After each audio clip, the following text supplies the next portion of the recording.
that at certain times of the year, based upon our orbit around the Sun and our alignment with the Moon and other planets in the solar system, creates windows of opportunity by which the power that he used to do the miraculous was easier to access and utilize.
Okay guys, well this is pretty cool actually. What we're looking at here is a picture of the heat signatures on two of Saturn's moons, Mimas and Tethys. And I really love this photo because it shows me a very unusual geometric shape here.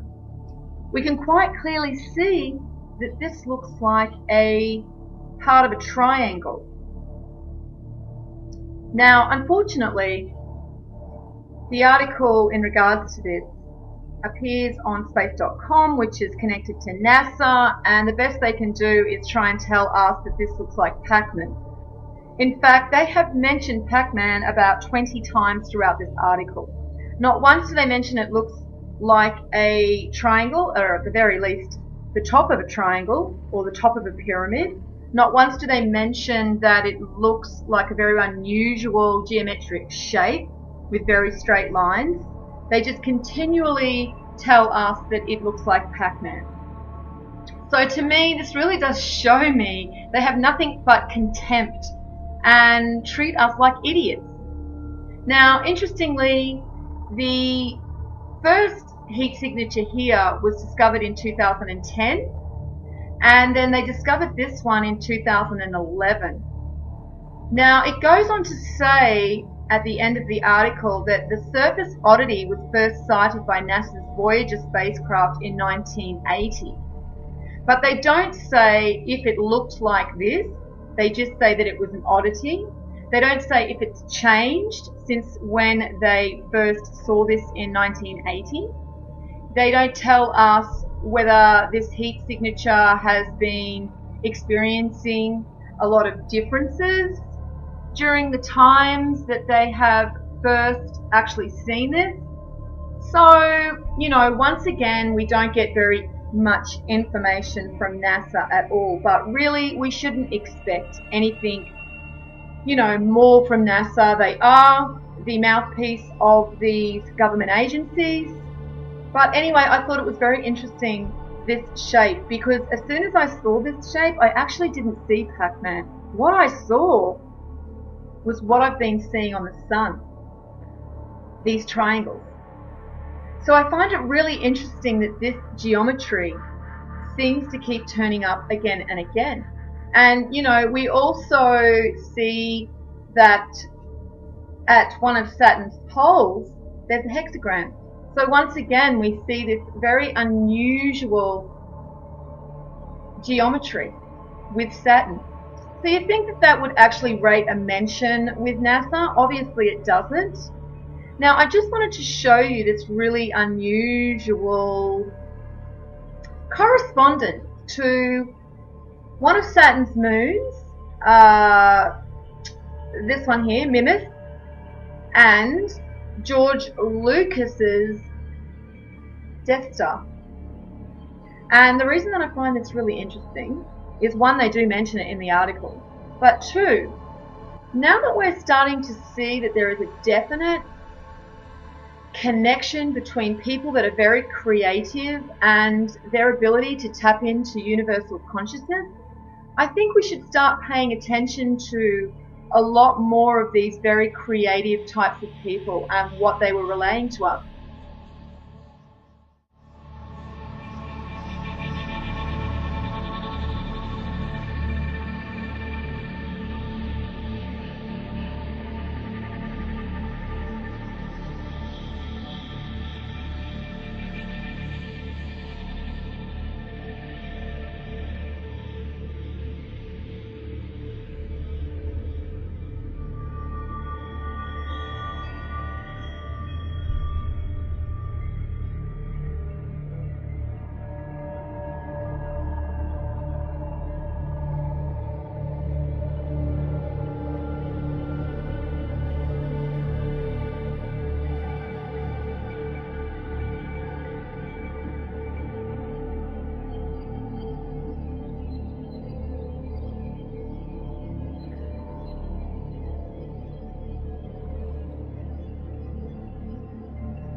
So if you get in a big pile of crystal quartz type rock outcropping, and you sit there and there's a big electrical event going on inside the earth, the rocks will act like speakers and you'll hear the sounds.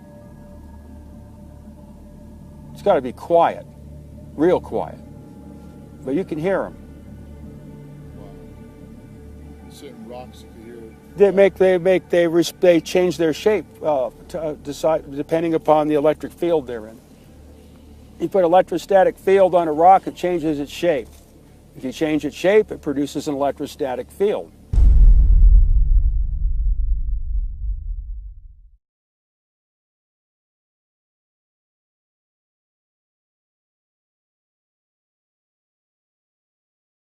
Okay, so you're standing there, and what have you noticed? That the wire is being pulled by something in the stone. By something in the stone. Yeah. And we've looked up here, and we've actually found a mark in the stone of a fairly sizable bolt, Yeah. isn't Big it? bolt, A yeah. big bolt. And this is right on the crescent moon of Eds. Right in the centre of us, and right below this chair, which is where the first abnormality of this rod was taking place. We also found a very strong pull to about 8 feet from that post in alignment with those, what would you, condominiums, some description? Apartments. And just around the corner here, what did we find when you ran the wire again? We came around the side where the pool is and the north compass. We aligned it to the north compass, didn't we? Yes. And, oh, by the way, it's Peter from Atmospheric Ionisation. And what else did we find here? We aligned it and we actually found a hole. Yeah. And somebody's left a Valentine's love message in there, which is absolutely fantastic. And this is right underneath, on the outside wall of this triangular cube space. And it aligned it directly to this centre hole. Is that correct? Yes. Tell me again, what did it do? It lined up with the hole. Did it? Yes. It really pulls itself towards that centre hole. Okay. And then we walked around the perimeter, didn't we? Yeah. We took off across and followed the wire. The wire's doing all sorts of weird and wonderful stuff, isn't it? Yes. And how did you know to start doing this? You can feel it, and it pulls my hands when it does that, and it also points in certain directions. Right, okay. So you just follow and walk the direction? Yes. Okay, let's go. See what happens when we walk this way. Let me just come out to the top.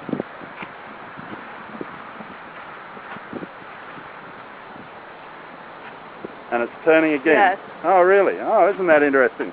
Same location. Let's keep going. Right the way around. It hasn't straightened up yet. No, it's still pointing back towards that. Is it? So it's a very strong pull? Yes. Okay, so now it's letting itself go. Is that correct? Yes. Okay. It's not. And it's now aligning itself. Good? Yes. Yep. And turned away or turned around again. Hold it way out in front of you again, but it's pointing towards water. Okay. So we know that. Keep walking. Right the way around. Just want to see what happens when we go right the way around the other side. Just relax your arm down a little bit. Just bend your elbow back towards you. Yeah. And just let it sit out there. Okay, I'm just going to walk in front of you. I just want to come, follow me. This is the quarry.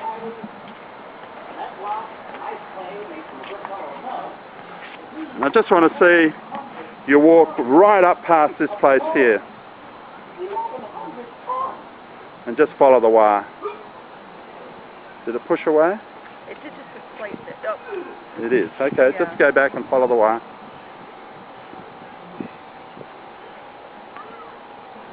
Pulling you there.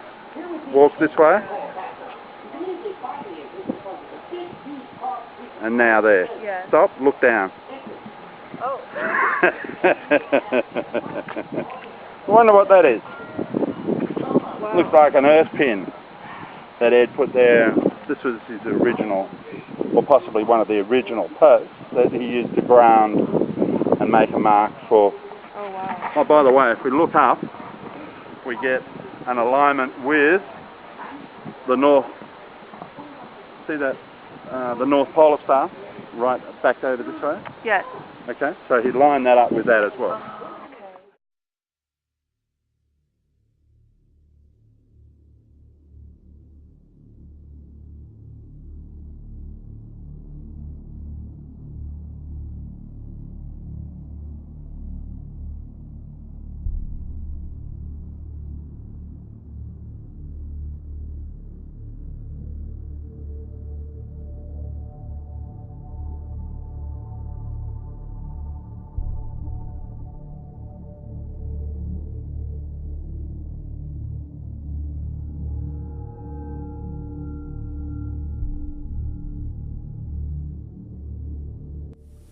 Is the sun actually, do you believe, combusting in on It's itself? not burning anything. There's no fusion in the sun. That's well understood. Prove it. Yeah, well, there's just not the way to prove that there is any. It's only in the flares that you get fusion. That's why all the X-rays. The flares, the arcs, and the X-rays, and the microwaves, and whatever result of fusion in the arcs. There's no fusion in the sun. They don't know how the sun works. Why do you, what's special, how does the sun make light? It's a transformer. Transforms from some other dimension. It's not burning anything. It doesn't have to. It's a converter. Of what? I don't know. Nobody knows. But that's what it does. That's the only thing it can do, because that's how everything works. It's transforming from another dimension. Yeah, you could say it's taking energy from another dimension, counter space.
can't go back, can I?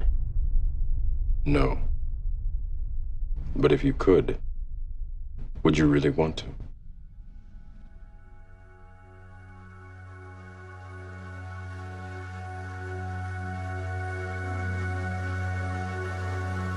I didn't say it would be easy.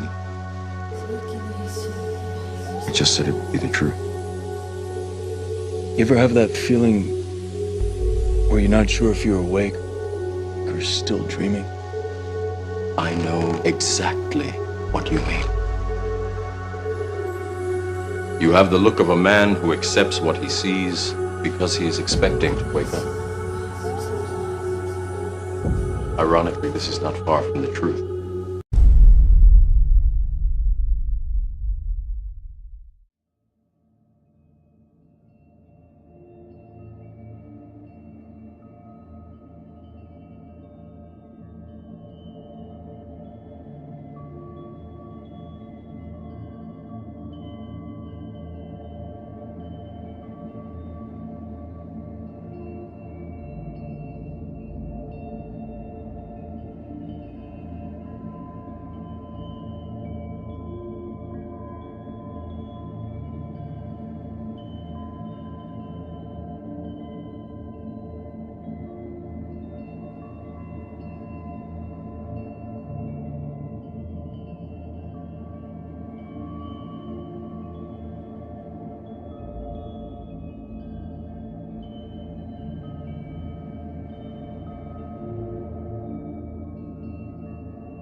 I do get knuckleheads on here that watch one video, and because they don't get it, then they they've got all the answers.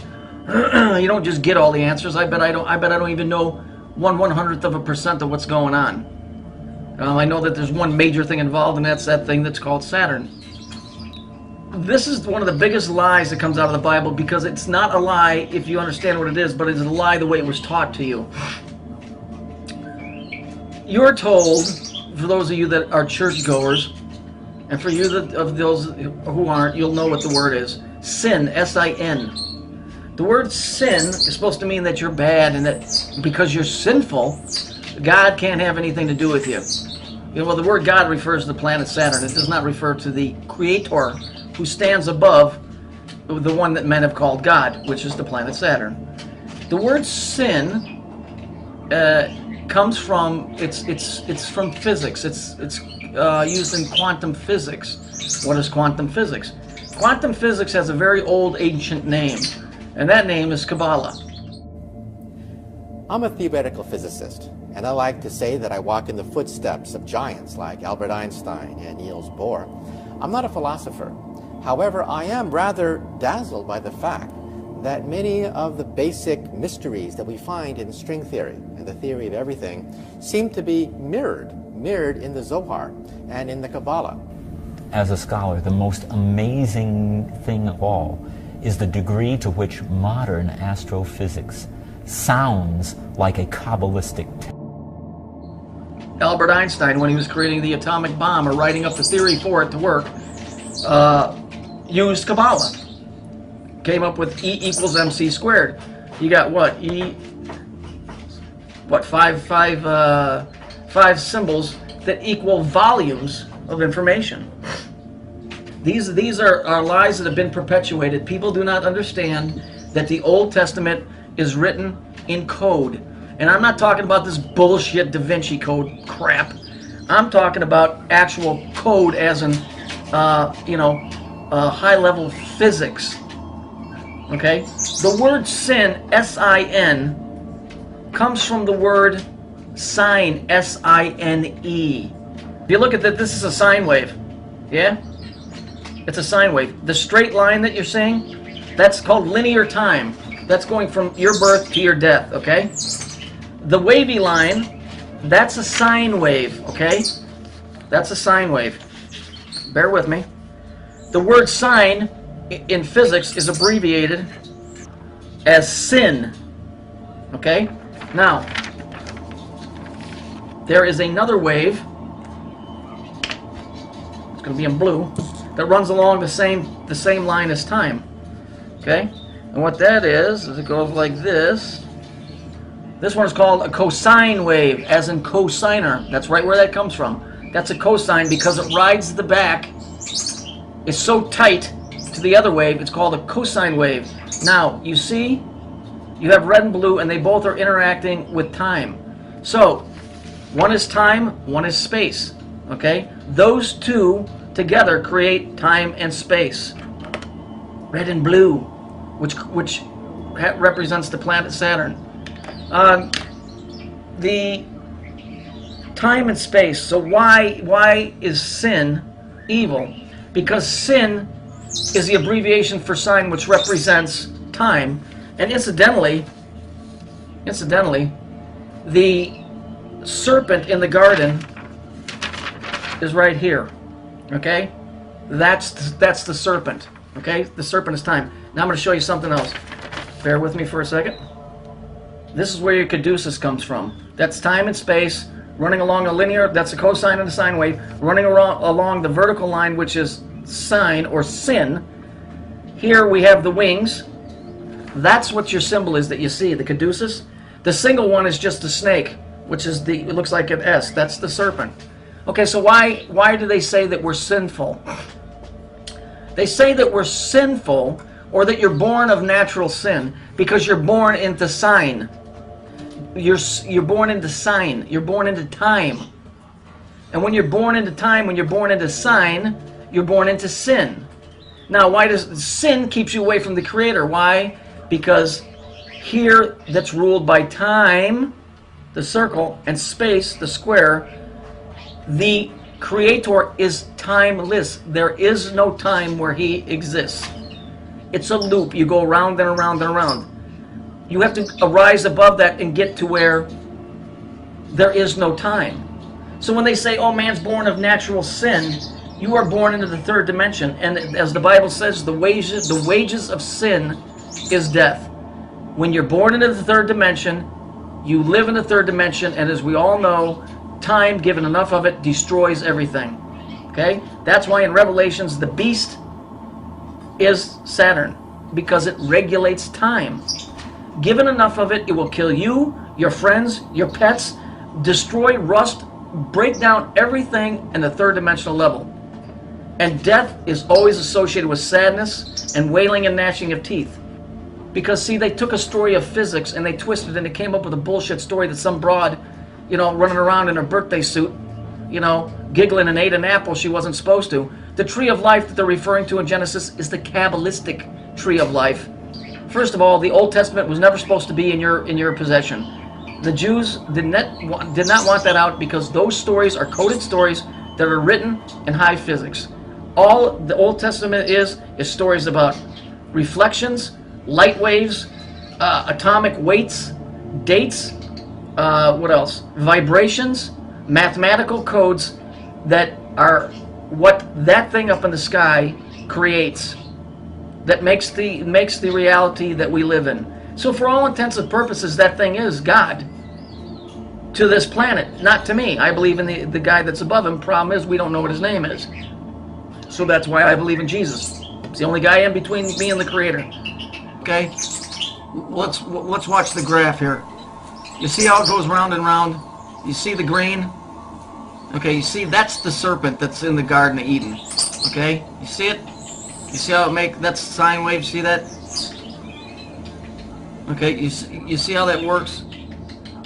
Okay, now we're gonna move on. I want you to look at the equation, and this is gonna explain to you why I know that this is bullshit out of the Bible, what they're talking about. The Bible is not bullshit, but with the way that they crafted the story and made you think of something else is. And on top of that, when you're trying to explain physics to a guy, you know, that doesn't understand physics, you have to use other means, and that's why they use the story of the Garden of Eden. So let's look at the way it's written. Okay, there's 3 axis points there, all right, which is what creates the cube. All right, but let's look at it. This is interesting. Why am I going to go to hell when I die? Look what's in parentheses. Cause I sin. You see, they just crafted a story from physics, and they did that because back in the old days, like I said, in order to get the message across to somebody, you put it in a story form. Okay? This is what this is all about. There's no doubt in my mind. Just, okay, here we have a woman with an hourglass. Yeah? Okay?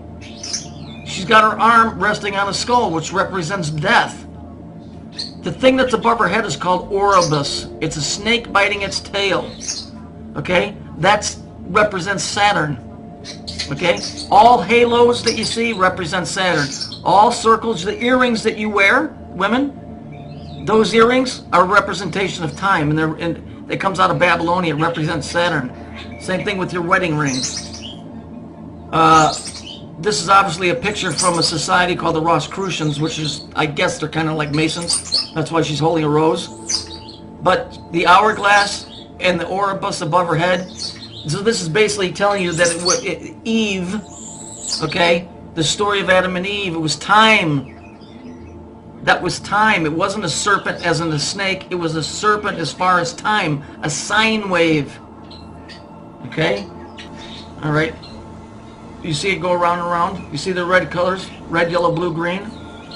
That's a time cube. But if we look at it, look how it's split into 4 sections. The circle is, right? Okay. Let's see where we've seen that before. Ah, there you go. There it is. You see it's on top of a church. It represents time and space. It has nothing to do with Jesus Christ. It has nothing to do with saving your soul. It has everything to do with a business. The 503, it's a government code. Churches don't pay taxes because it's nothing more than a government installation. And pretty much that's all that I really wanted to show you guys today.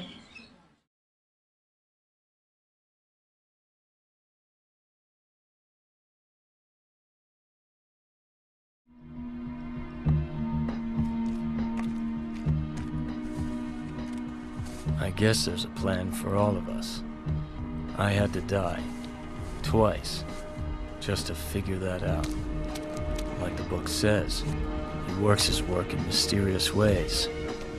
Some people like it. Some people don't.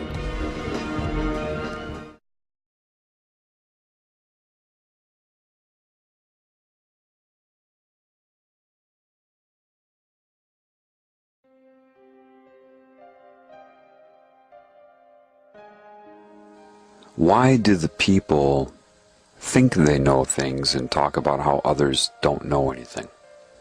Why is it so easy to get people to call other people sheep? Is that not just the new underground pop thing to say? You have homophobia, this could be sheepophobia. Everybody calls everybody else a sheep. They talk about how they're awake. People believe that if they watch a 6-hour video by David Icke, or watch Endgame by Alex Jones, or study the Illuminati online, they believe that after doing so, that has anything, in any way, to do with being awake. They believe it. I'm not kidding. They can't get enough. Addicted to posting their opinion in a forum. Chasing that white rabbit everywhere it goes. And they call themselves awake because the system wants you to call yourself awake. It loves that. Cockiness, arrogance, and hating other people. And as you're sucked into this, it is consuming you and you don't know it. You don't even realize it. You just prefer to be able to call people sheep. Perhaps subconsciously you resent that you were called a sheep. You want to be able to say it too. The naivety with that is that you don't know anything that they know. And they know you don't know it. You're not hurting their feelings. You're making them laugh at you. Because you're eating up mostly propaganda that they have distributed. Calling yourself awake and pointing your finger at them, and you are hardly enabled to deal with them or even your own self. John, tell me why. John, give me. John, tell me another answer, please. And can you answer this question for me? And what's your opinion on that? You owe me a response. I owe you a response? How much am I getting paid to do this? Oh, that's right. Nothing. I couldn't even count the number of people that have declared being awake to me. Couldn't do it. People are very easily controlled. All they have to do is create a new subcategory of personalities. Right now you have the jocks, you have the rednecks, you have the goth, you have the preppies, you have the business people and the whatever. Now they have the awake people. The reason nobody knows anything can only be explained to you by a metaphor, of course. In this realm, you can only use metaphor. Think of the difference between a broadband connection and a 56K connection. Now, there are people that know what is occurring in this reality. Many of them joined secret societies. So it's not that they have knowledge, it's just that they have acquired information. They went in reverse. You see, true knowledge is true knowledge. Those with understanding understand what I just said, those without don't. It's pre-symbol. A symbol is no different than any expression, a song, a picture, a sound, a look, a touch. A symbol should be the result of knowledge. The understanding, the awareness, and then you have the symbol surface. Having somebody learn symbols and then distributing a very strategically limited amount of meaning to that person does not give them knowledge. They perceive that they're getting knowledge. For example, I could say the word gum to some bubblegum popping dizzy-minded cheerleader, and the only meaning that she may come up with when she hears that word is chewing gum. I could say the same word gum to somebody else and they may think chewing gum, but they could also think a gum tree or the gums around your teeth. Could say it to another person, they'll think chewing gum, a gum tree, gums around your teeth, but maybe they're thinking even deeper. Maybe they have a deeper understanding. Metaphorical comparison to other things gummy substances used in construction, maybe molecular assessment. I only used one word, a phonetic symbol, written if you're looking at it. The meaning transferred by using that symbol is directly dependent upon who is receiving the information. If it's the cheerleader, she's only going to get a very limited amount of understanding, just enough to communicate. The line by Gene Hackman in the first Superman, some people can extract the secrets of the universe just by looking at the ingredients on a chewing gum wrapper, is absolutely correct. What that means is you can get a lot of information just by being aware. The creases in the paper, the spacing between the letters themselves, the space around the letters, all the nuances. Now, unfortunately, I have to say that this is a metaphor, okay? A metaphor. That does not mean that you should go and try to learn as many meanings as you can for each word that you know. That would have nothing to do with anything. That was just a metaphor that I used. If you think of a symbol, and you look at maybe the shape of the number 6, you can be told what that means. But perhaps if you're bathing in knowledge and awareness in life, suddenly you have an understanding, and then a symbol like 6 comes up. Maybe you think of getting caught in a tumor and you come in but you can't get out, and you're caught in a vortex, a circular cyclic existence. Getting in, not getting out. Something like that, you know. What they do to you early is they show you all the symbols and tell you what they mean. And they don't tell you completely what they mean, of course. They tell you what they want you to think they mean. Why? Because what is the true purpose of being? If you're not extracting meaning from your path, from your experience, deriving meaning from it, and creating expression, the expression would always be the symbolic. A picture, a touch, a kiss, anything, an image, right? If you're only copying what they've told you things mean, and replicating what they've told you to use them for, and how to use them, how to speak, how to think, what means what you're supposed to do, what the meaning of your life is. If you allow yourself to be told what the meaning of your life is by something in your objective reality, somebody else, what is your purpose other than to be a slave? Forget about laws and politics, that's all bull. That's only a result. If you're not creating, and the only way you're going to create is by extracting meaning from within. If you can't do that, what is the point of you being around other than to be a slave? Acquiring detail. This means this. I learned what this symbol means. This pagan symbol means this. What do you mean you learned? Did you look it up? Were you told, or did you read what it means? Or did you sit there by a lake and think about life as a whole and what's happening, and the symbol came up and you're like, oh my gosh. See, the oh my gosh is when you extract meaning. It doesn't have to be a traumatic thing like, oh my gosh. It can be, oh my God. That is the sign of a creative. Somebody that's always in their mind like, I get it, oh my gosh. And you want to tell the whole world. Because you've just created, you've extracted meaning from within. Those that even if they have opened up, all right, and they were seeking information, because information is not knowledge. So enlightenment would be in the category of information. Why? Because as it's sold, as it ends up being, all you're doing is changing your perception of reality, just seeing other templates of symbolic expression. There are no answers there if you're depending upon anything you experience to give you those answers.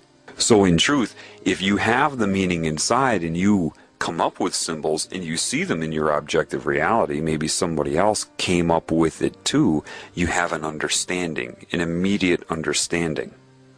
Sometimes that can be faked or replicated. Somebody's been indoctrinated into a system where they had to learn specific meanings to symbols, and so one who is in the know, one who has knowledge, may run into somebody like that, and the person may have learned enough so that you have an understanding.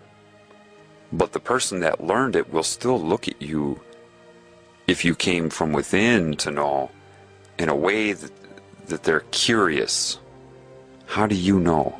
Because you seem to have a different, a fuller understanding of it, a non-polarized understanding of it. They learn a few specific ways to talk about it and what it means, but you can talk about it endlessly with different metaphors. What's the difference? Well, what's the difference between reading a book and memorizing somebody else's conclusions and extracting meaning and coming to your own? It's like the difference between a muffin top and a muffin.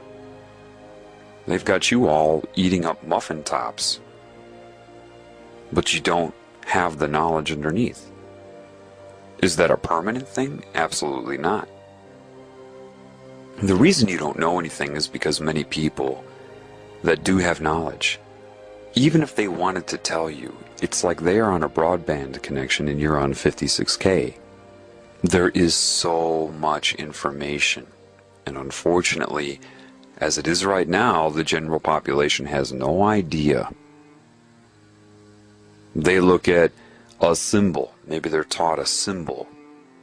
Either they really don't have any understanding of it, or it's a very limited understanding. If you have knowledge inside of you, you could sit there and talk about that one symbol all day. There's more than one meaning attached to symbols. Like I told you, a deer in the woods can mean more than one thing by stomping their hoof. If you seek the symbol, the muffin top, you will never have the whole muffin. And this is what people do when they try to seek videos and books and all. They're looking for muffin tops. They're looking for the end result. Therefore, you are dependent upon the meaning that is given to you. So somebody in the know, if they're talking to somebody that isn't in the know, can be very difficult. Why? Well, a very naive thing to say, or if somebody's trying to manipulate you, control your mind, they'll say this: the truth is an easy thing to say. And anybody who speaks for a long time to you, they're trying to manipulate you. Now that's a very naive thing to say. Yes, somebody who depends upon a lot of words, really trying to control what you're thinking, could very well be trying to manipulate you. But if you depend upon length of speech, and that's where your perception lies, you wouldn't be able to tell anyway. If someone's trying to manipulate you, you should pick up on that within seconds, regardless of what they're saying. The truth is something easy to say. If one person in the know is speaking to another person in the know, in other words, you've both reached the same conclusions and you know it. You know when other people know. You just do. That's why they don't say anything other than that. You know when other people know. And you say, well, that's ambiguous. And that's ambiguous to you. But that is a symbol. To say that sentence, you know when other people know, that is a symbol. And those who have come to the conclusion on their own understand the full meaning of that. Those who may have heard that from some philosopher, and they were told that that philosopher was brilliant, so they decided to dwell upon things the philosopher said. If a philosopher says to you, you just know when other people know, well, you trust that philosopher because everybody has given them a 5-star rating. So you think, well, that must mean something, so I'm going to sit around and think about it. You can't sit around and think about that. That is a result of so many experiences. So, if I say you just know when other people know, You don't have to sit around and assess and calculate in your mind and think of behavioral patterns, or they said this and they said that. I'm going to put 2 and 2 together and formulate an assessment of them and what their intentions are. If you are doing that, that is robotic.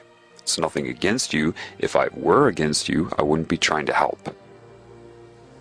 It's the conclusion that matters. If you reach it on your own, because a conclusion is a symbol. It is a symbolic representation, the quote, the conclusion that has so much attached to it, all of your experiences that tie into the conclusion. How do you extract meaning? Well, perhaps you have an experience. It could be a social experience, it could be anything. And that experience is finished and that means nothing to you. Then you have another experience and you see that it's different, but there's something similar to that other experience. You're kind of like, And then you have a third experience in your life, and it's really similar now, all 3 of them. Then you have a fourth experience that solidifies the similarity and prompts a question. It is the fourth experience that prompted you to ask the question, but it required the other 3 preceding it.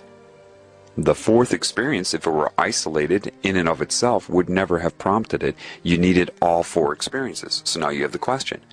And maybe you have a whole other series of experiences that are happening so that you can extract meaning to address the question. And maybe after all of that, you come to a conclusion. And now that conclusion propels you in your advancement of understanding and extracting meaning in your life, and you start a whole other series of experiences. And that's just one facet of your life, and maybe simultaneously you have 30 other paths going like that, like I just explained, and maybe all 30 of them come to one peak of a conclusion, and you need it.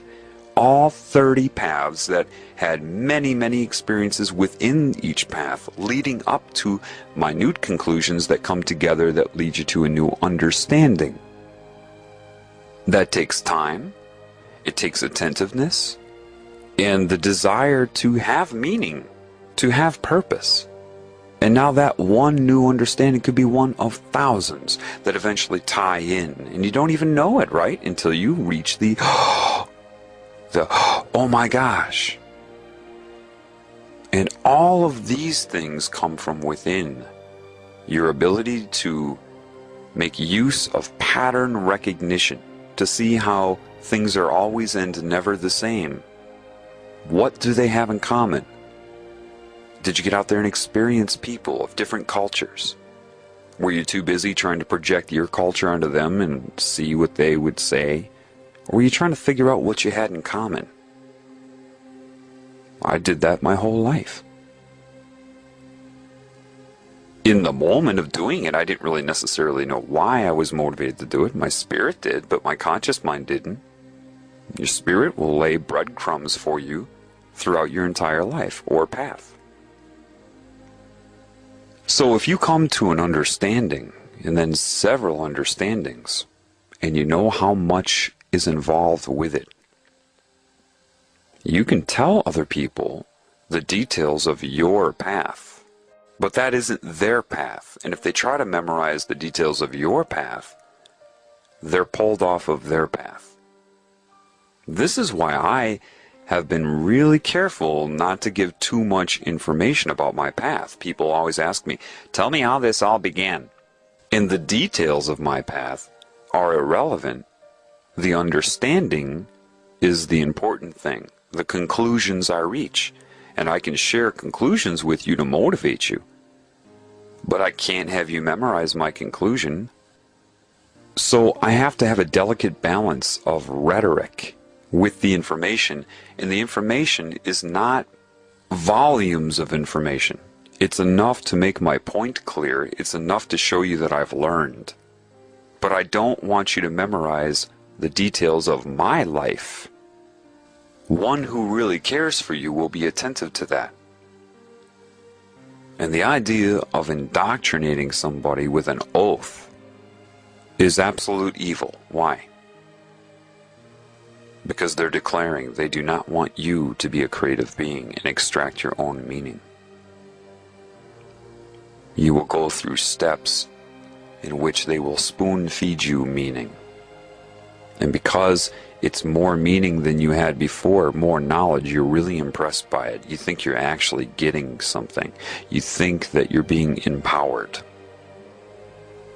When they know that by keeping you from being able to extract meaning on your own, they've got complete control over you. They have pulled you off of your path. But if they did that successfully, you would never even have thought of that now, would you? Because you won't extract your own meaning, you see? Nevertheless, somebody with a lot of knowledge, if they're on a broadband connection and they're speaking to somebody in a 56K connection, it's anything but easy to tell the truth. Like I said before, one in the know can say the truth very easily to another in the know. If one in the know is speaking to an individual that is not in the know, saying the truth is anything but easy. Why? Because of what you know of the enormous gaps that they have. That you cannot just say the truth because they'll understand the words with the limited understanding they have in their concept building by society. But they would need to go through so much. And you know that they don't believe that. Telling them that makes no sense to them. They say, the truth is simple, you should be able to give me a simple answer. And then what happens is the people that have knowledge get very frustrated.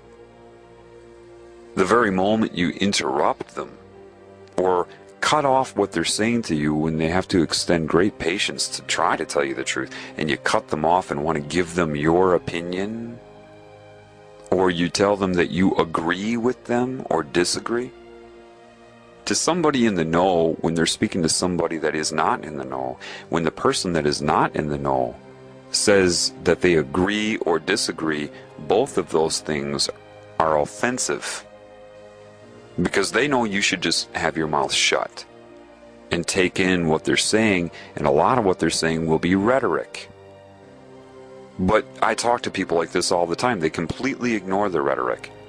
I'll use rhetoric. That if they had wisdom, they would understand at least, okay, there's something with this, and they blow it off. They go, yeah, but anyway, and then I blow them off. And they have no idea why I blew them off.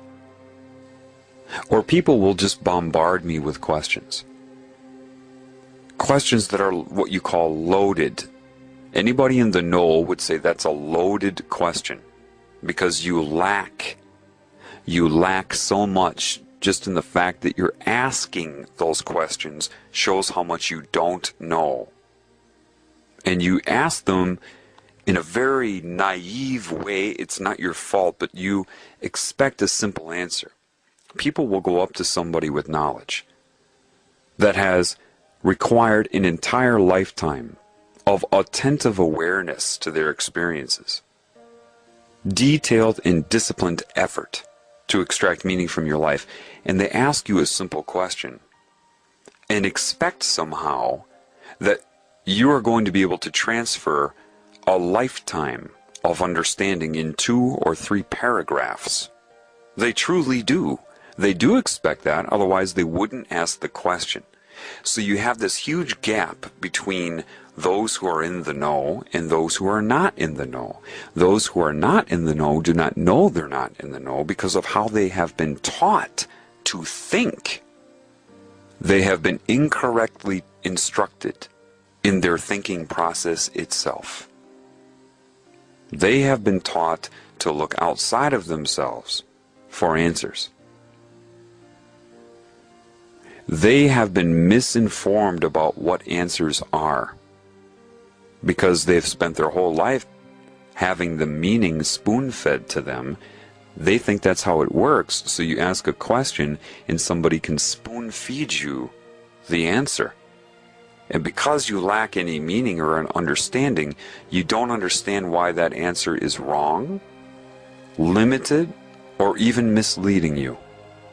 You can't. Based upon that, based upon how you've been instructed to think. So a lot of people that have knowledge when they interact with the average person, they get very, very frustrated. Very.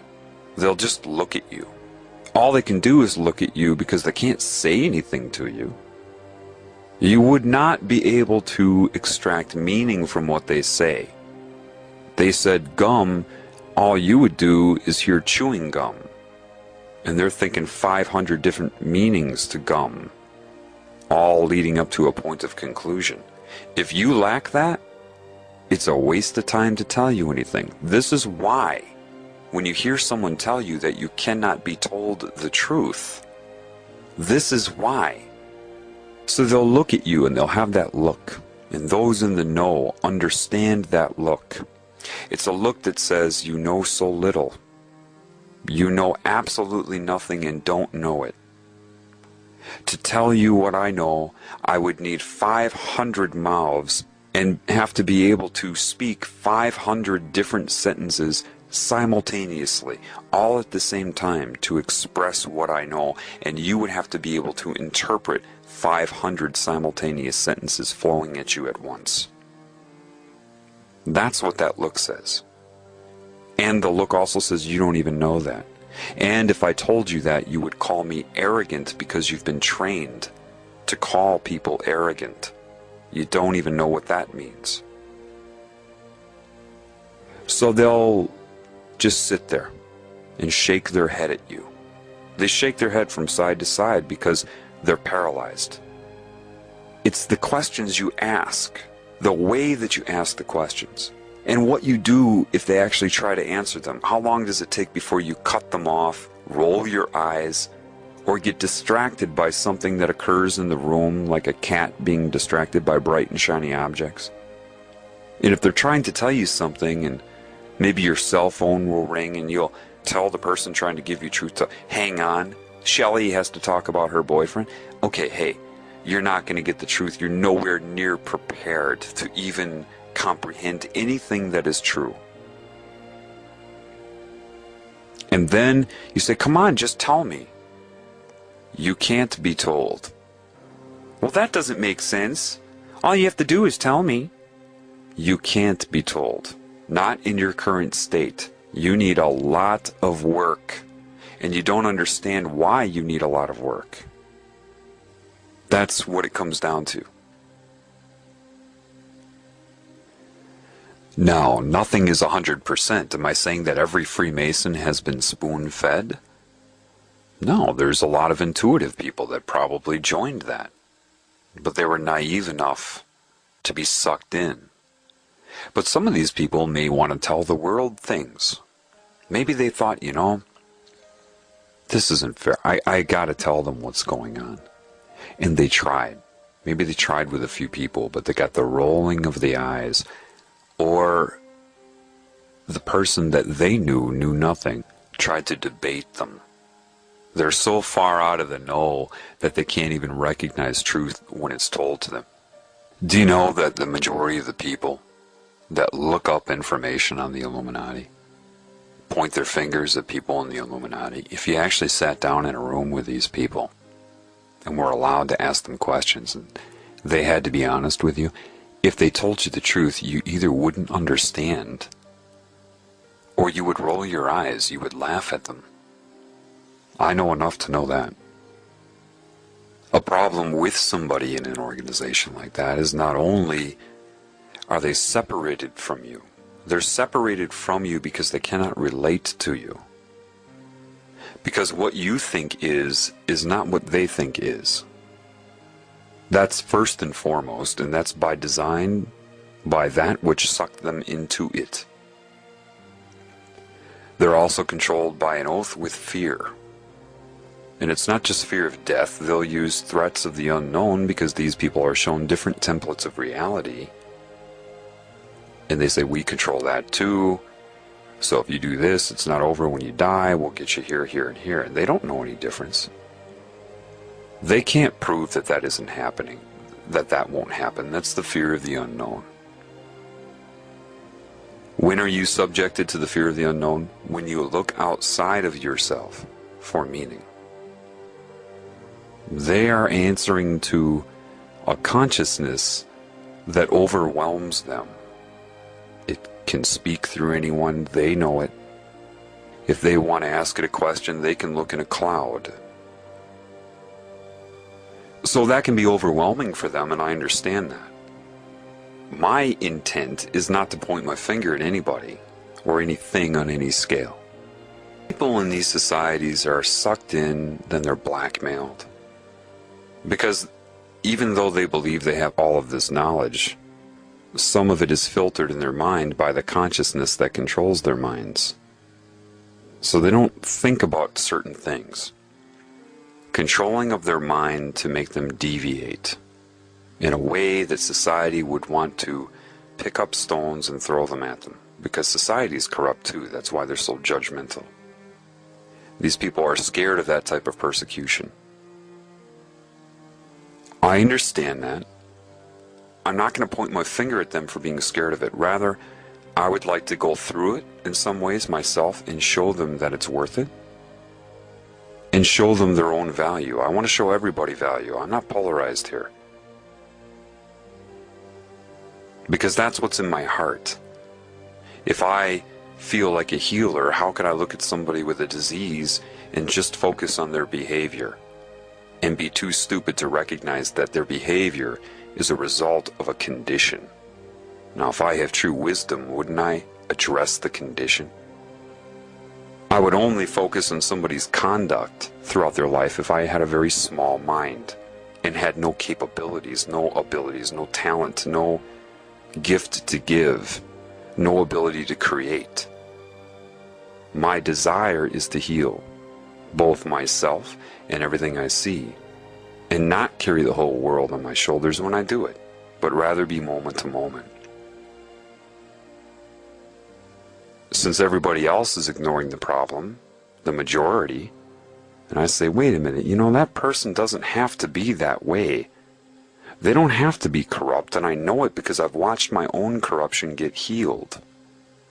So if it can happen for me, I know it can happen for somebody else. I would be what you call a fool. You know, the one that comes in with the hat and the bells? I would be a fool to blind myself to the whole picture and not take everything into account. That includes my own behavior, my own path, because that's where I'm going to get any knowledge from anyway.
no different, only different in your mind. You must unlearn what you have learned.